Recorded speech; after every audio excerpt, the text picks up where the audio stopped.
Hi. Pressed the button a little too early there. Welcome to part 3 of episode 1 of Ring Roast. As we were talking about the Daniel Bryan and Nexus thing in the last part, we're going to move away from that now. And we will move on to what's happening with Hulk Hogan. He's been in and had operations on his back, and he's been called in and called out and had things cancelled. He's been all over the show. He's not been there for tapings. He has been there for tapings. And now I've read something that he's planning to get back in the ring. Stay somewhere that's not inside a wrestling ring doing a wrestling show. It's just, no. I don't care. I don't want to see you. You can't wrestle. You couldn't fucking wrestle in the 80s. You had 4 moves. We've evolved a little bit since then, and I don't want to see 50, 60-year-old men fighting. You and Flair stand and give the rub to the people that you should be giving the rub to, and go from there with it. But don't get in the ring. Don't fight with people. It's no, it's silly. Fortune. I didn't like the way they introduced Fortune.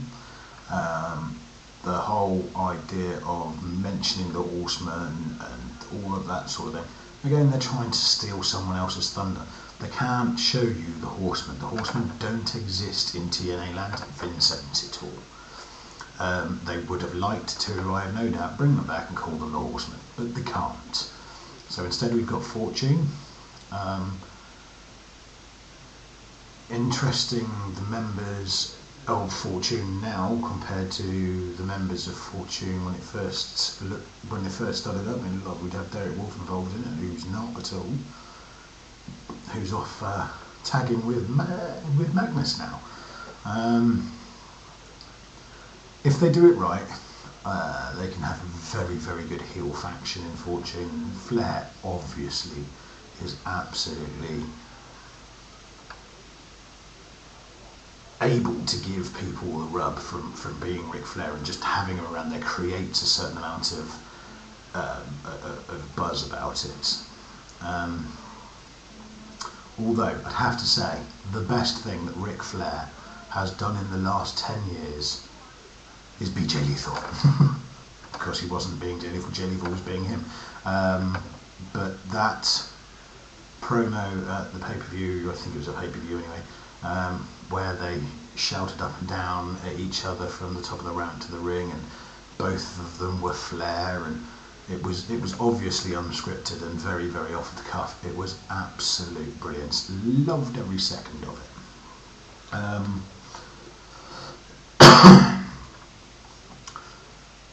SummerSlam. Did watch SummerSlam. Some of it. Fast forwarded through a lot of it, I have to say.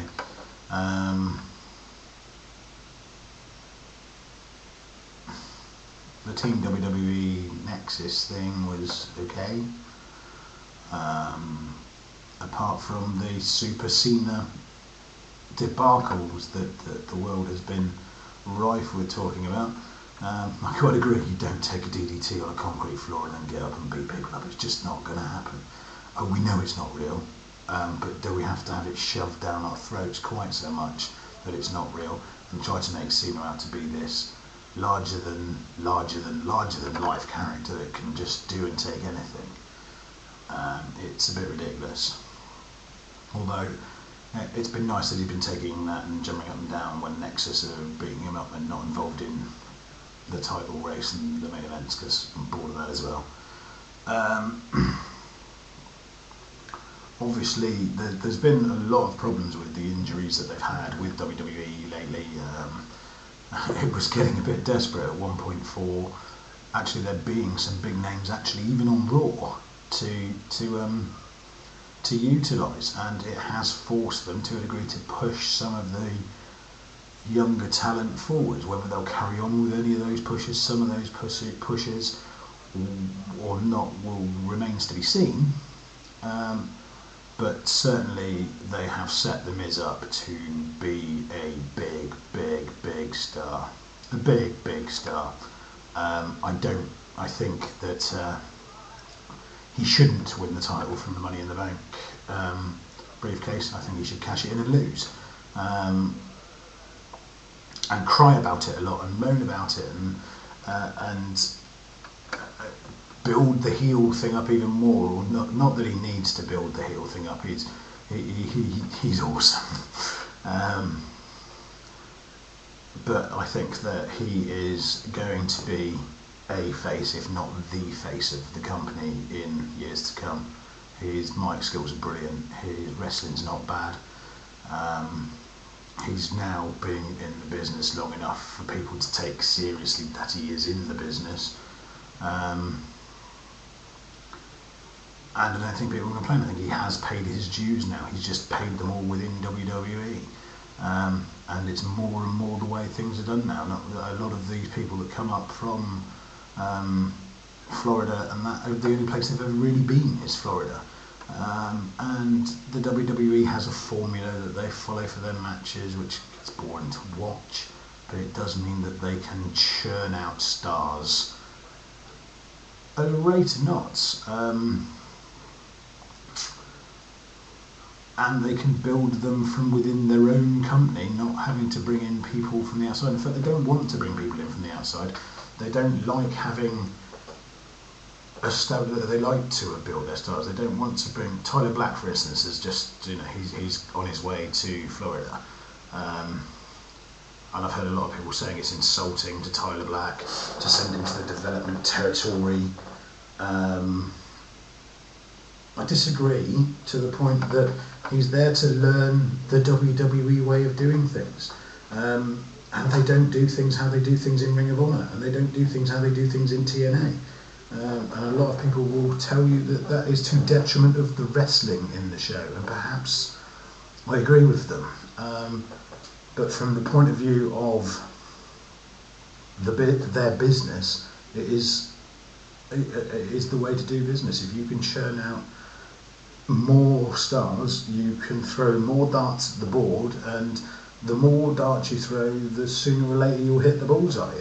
And that's how wrestling talent has always realistically been developed. Nobody designed Stone Cold Steve Austin and went, this is going to be the biggest thing in the universe ever. And no, it just didn't happen. It was that way because people took to the character, the storyline that they put him in was good. People related to it.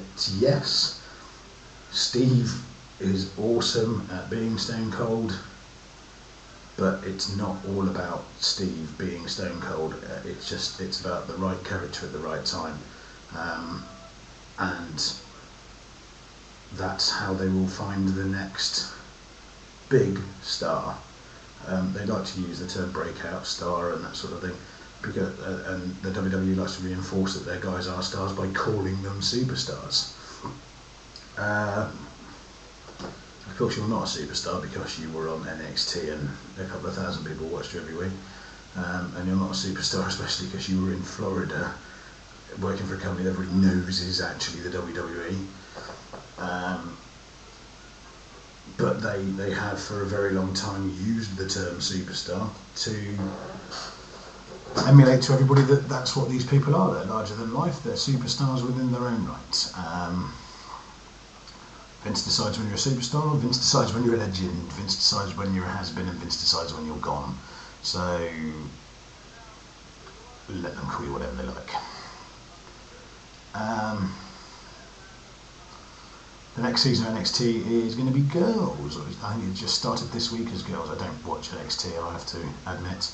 I have watched a few of them. I like the idea of the format. If you can get people involved in it and watching it, to introduce the characters in that way, it does step them in more to being characters. It does kind of take away from this this argument that people had when Sheamus first won the title, that his character was unknown and everything else. Well, if you've gone through the NXT process, your character's not unknown because you've been one of 8 people who have, for 10 weeks, 12 weeks, well, however long it lasts, been the focus of that show. And they're using it as the stepping gap between Florida and SmackDown and Raw, which is what they were doing with bloody ECW anyway, so they're just being honest about it now.